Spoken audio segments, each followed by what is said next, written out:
আসসালামু আলাইকুম ওয়া রাহমাতুল্লাহি ওয়া বারাকাতুহু।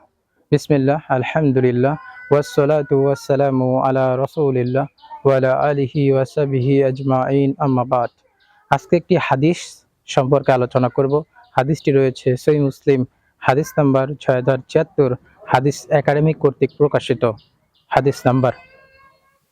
রাসূল সাল্লাল্লাহু আলাইহি ওয়াসাল্লাম একদিন জিজ্ঞেস করে, আজ তোমাদের মাঝে কে সিয়াম পালনকারী? আবু বকর রাদিয়াল্লাহু আনহু বললেন, আমি। রাসূল সাল্লাল্লাহু আলাইহি ওয়াসাল্লাম বললেন, আজ তোমাদের মাঝে কে একটা জানাজাকে অনুকরণ করেছো?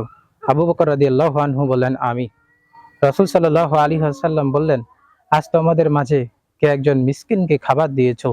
আবু বকর রাদিয়াল্লাহু আনহু বললেন, আমি। রাসূল সাল্লাল্লাহু আলাইহি ওয়াসাল্লাম বললেন, আজ তোমাদের মাঝে কে একজন অসুস্থ ব্যক্তিকে দেখতে গিয়েছো? আবু বকর রাদিয়াল্লাহু আনহু বললেন, আমি।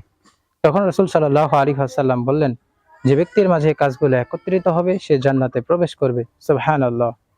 তো এই হাদিসে আবু বকর সিদ্দিক রাদিয়াল্লাহু আনহু এর ফজিলত বর্ণিত হয়েছে যে তিনি এমন একজন অসাধারণ ব্যক্তিত্ব যার মধ্যে এই কাজগুলো ছিল, এবং এই কাজগুলো তিনি একদিনই করেছেন। অর্থাৎ রাসূল সাল্লাল্লাহু আলাইহি ওয়াসাল্লাম জিজ্ঞেস করছেন যে আজ এই কাজটি করেছো কিনা? সে বলছে যে আমি করেছি। তার মানে তিনি একদিনের ভিতরেই এই সব কাজগুলো করেছে।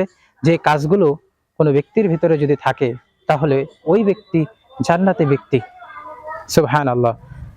প্রথমত যে ইবাদতটি সেটি হলো সিয়াম পালন করা, দ্বিতীয়ত জানাজার সালাতে অংশগ্রহণ করা, তৃতীয়ত মিসকিনকে খাবার খাওয়ানো, চতুর্থত সেটা হলো অসুস্থ ব্যক্তিকে দেখতে যাওয়া। তো এক নম্বরে হচ্ছে সিয়াম পালন করা।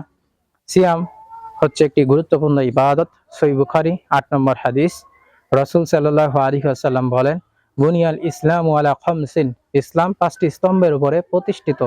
তার মাঝে একটি গুরুত্বপূর্ণ স্তম্ভ হচ্ছে রমজান মাসে সিয়াম পালন করা। সূরা বাকারা ২ নম্বর সূরা ১৮৩ নম্বর আয়াত মহান আল্লাহ বলেন, ইয়া আইয়ুহাল্লাযীনা আমানু কুতিবা আলাইকুমুস সিয়ামু কামা কুতিবা আলাল্লাযীনা মিন ক্বাবলিকুম লাআল্লাকুম তাত্তাকুন। হে ইমানদারগণ, তোমাদের উপরে সিয়াম ফরজ করা হয়েছে যেরূপ ফরজ করা হয়েছিল তোমাদের পূর্ববর্তীগণের উপরে, যাতে করে তোমরা মুত্তাকি হতে পারো।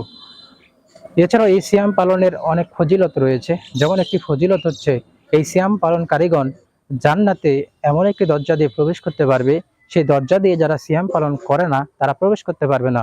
সহিহ বুখারী ৩২৫৭ নম্বর হাদিস।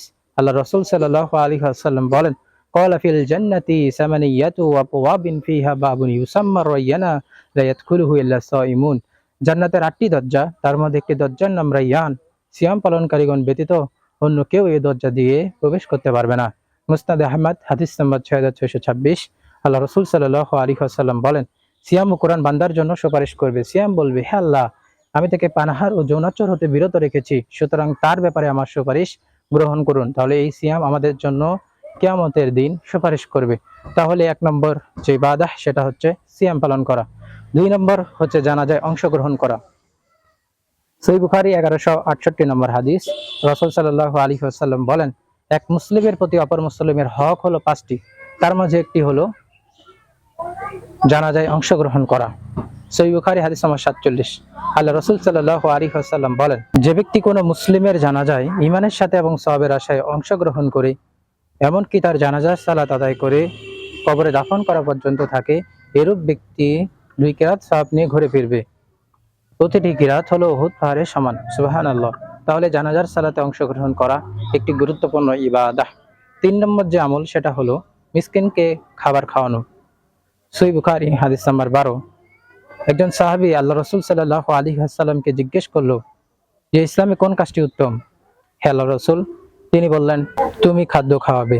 ৪ নম্বর যে বিষয় সেটা হলো যে অসুস্থ ব্যক্তিকে দেখতে যাওয়া। অসুস্থ ব্যক্তিকে দেখতে যাওয়া একটি মানবিক গুণ এবং একটি গুরুত্বপূর্ণ ইবাদত। সুনানে তিরমিজি হাদিস নাম্বার ৯৬৯। রাসূল সাল্লাল্লাহু আলাইহি ওয়াসাল্লাম বলেন, যে মুসলিম সকাল বেলায় কোনো অসুস্থ মুসলিমকে দেখতে যায় তার জন্য সন্ধ্যা পর্যন্ত ৭০,০০০ ফেরেশতা দোয়া করতে থাকে। আর যদি সে সন্ধ্যায় দেখতে যায় তাহলে তার জন্য সকাল পর্যন্ত ৭০,০০০ ফেরেশতা দোয়া করতে থাকে এবং তার জন্য জান্নাতে একটি বাগান তৈরি হয়। সুবহানাল্লাহ। তাহলে আমরা যে আমলগুলো সম্পর্কে জানলাম, সিয়াম পালন করা, মিসকিনকে খাবার খাওয়ানো, অসুস্থ ব্যক্তিকে দেখতে যাওয়া, জানাজায় অংশগ্রহণ করা, এই আমলগুলো যদি আমাদের ভিতরে থাকে তাহলে রাসূলুল্লাহ সাল্লাল্লাহু আলাইহি ওয়াসাল্লাম বলেছেন, যার মধ্যে এই কাজগুলো একত্রিত হবে সে জান্নাতে প্রবেশ করবে। সুবহানাল্লাহ। আল্লাহ রাব্বুল আলামিন আমাদের ইবাদতগুলোকে কবুল করুক এবং এই হাদিসটির প্রতি আমল করার তৌফিক দান করুক। আমিন। সুবহানাকাল্লাহুম্মা ওয়া বিহামদিকা আশহাদু আল্লা ইলাহা ইল্লা আনতা আস্তাগফিরুকা ওয়া আতুবু ইলাইক। আসসালামু আলাইকুম ওয়া রাহমাতুল্লাহি ওয়া বারাকাতুহু।